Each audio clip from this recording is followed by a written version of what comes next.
Hey everyone, welcome back to A Geek's Garage. So today we're going to be back working on my 1984 Dodge Rampage.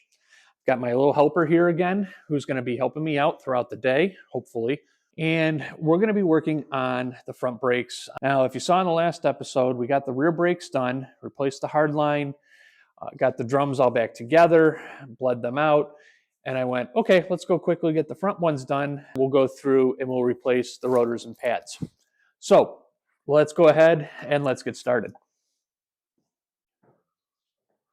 So, as I said, we're going to start with the front brakes. And the first thing I'm going to try and do is flush out all of the fluid, old fluid, and then we'll go in and we'll start replacing the brake pads and brake rotors. So I came over here to the passenger side and I started to, I opened up the bleeder screw and tried pumping on the brakes and nothing. It was full pressure and nothing was coming out. So I thought, all right, well, maybe there's a problem. Let me go over to the driver's side brake. I went over to the driver's side brake, cracked open the bleeder screw, and immediately was able to put my foot down to the floor and bleed out all the fluid. So I got a bunch of the old fluid out of there. I came back over to the passenger side again, and I thought, well, maybe the bleeder screw is plugged. It didn't have a cap on it. So I pulled the bleeder screw completely out, no pressure, nothing came pouring out.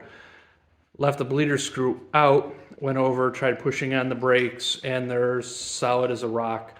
So someplace in the driver's side brake line is some kind of blockage. So the first thing I'm going to try and do is disconnect the soft hose from the caliper and see if anything comes out of there, and basically just work backwards. And as much as I was really impressed with my ability to create a brand new solid brake line, I'm really hoping I don't have to replace the whole brake line from the front passenger side, because it snakes through behind the engine. It looks like it's going to be a real pain to replace. So let's see what we get.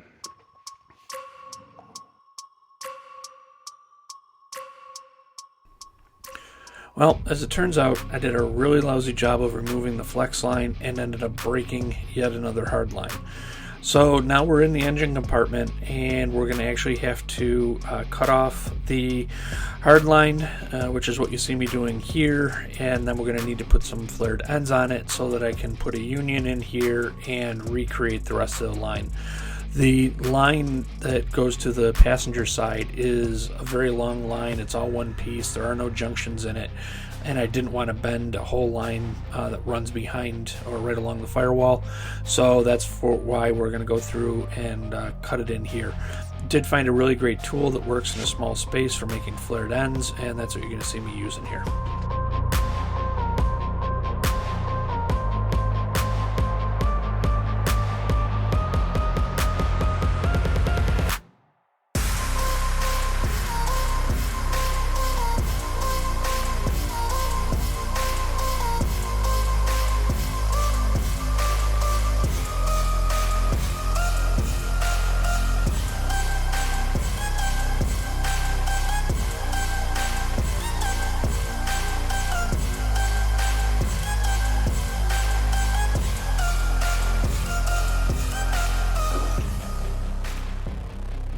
With the flared end on the original line, it's now back to bending some more brake lines and getting it into the right shape so that I can get this put back in and move on to something else.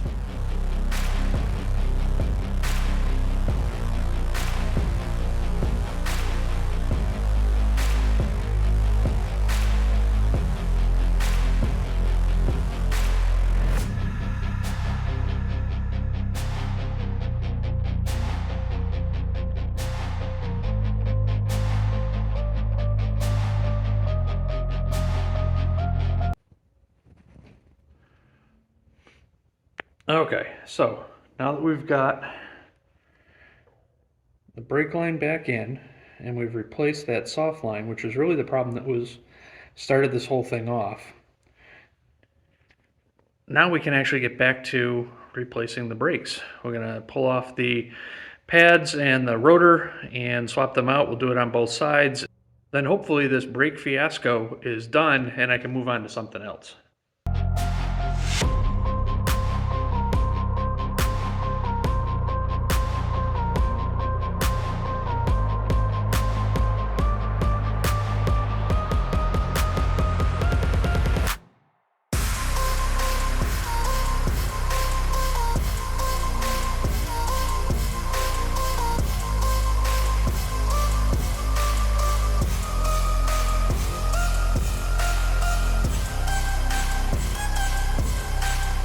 Evidently I forgot to record an outro for this video, so basically as you watch me go through and put the driver's side brakes back on here, we're going to say thanks for watching.